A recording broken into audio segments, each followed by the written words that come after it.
குழந்தைங்களுக்கு ரெகுலரான வெஜிடபிள்ஸ் கொடுக்கறது இல்லாமல் கொஞ்சம் டிஃப்ரெண்ட்டான வெஜிடபிள்ஸும் அவங்களுக்கு கொடுக்கணும். அப்போ தான் அவங்களுக்கு சில பெனிஃபிட்ஸ், ஹெல்த் பெனிஃபிட்ஸ் என்னென்னு நம்ம சொல்லி அந்த காய்கறிகளை கொடுக்கும்போது அவங்களுக்கும் தெரியும். இதில் எவ்வளோ விட்டமின்ஸ் இருக்குது அண்ட் எவ்வளோ நியூட்ரிஷியன்ஸ் இருக்குது அப்படின்னு குழந்தைங்களுக்கும் தெரியும்.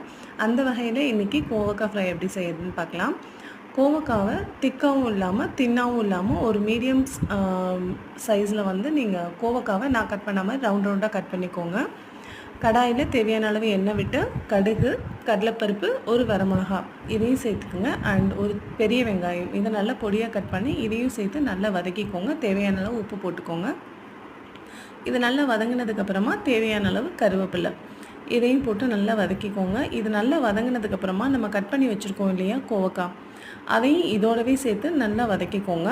கோவக்காய் வந்து உங்களுக்கு குக் ஆகிறதுக்கு கொஞ்சம் டைம் எடுக்கும். ஸோ அதனால் நீங்கள் வந்து இது கொஞ்சம் பொறுமையாக செய்கிற மாதிரி தான் இருக்கும். ஏன்னா எப்போ செக் பண்ணி பார்த்தாலும் கோவக்காய் வந்து வேகாத மாதிரி ஒரு ஃபீலாக இருக்கும். ஸோ அதனால் கொஞ்சம் பொறுமையாக தான் குக் பண்ணி ஆகணும். இதோடவே கொஞ்சமாக மஞ்சத்தூள், கொஞ்சமாக குழம்பு மிளகாத்தூள், காரத்துக்கு தகுந்த மாதிரி உங்களுக்கு ஜாஸ்தியாக வேணும்னா ஜாஸ்தியாக போட்டுக்கலாம்.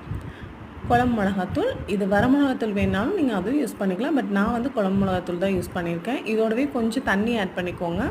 ஏன்னா கோவக்காய் வேகிறது வந்து உங்களுக்கு நார்மலாக நம்ம காய் வணக்கிற மாதிரி இது வேகாது. கொஞ்சம் தேவையான அளவு தண்ணி ஊற்றி அதுக்கப்புறமா தான் வேக வைக்கணும்.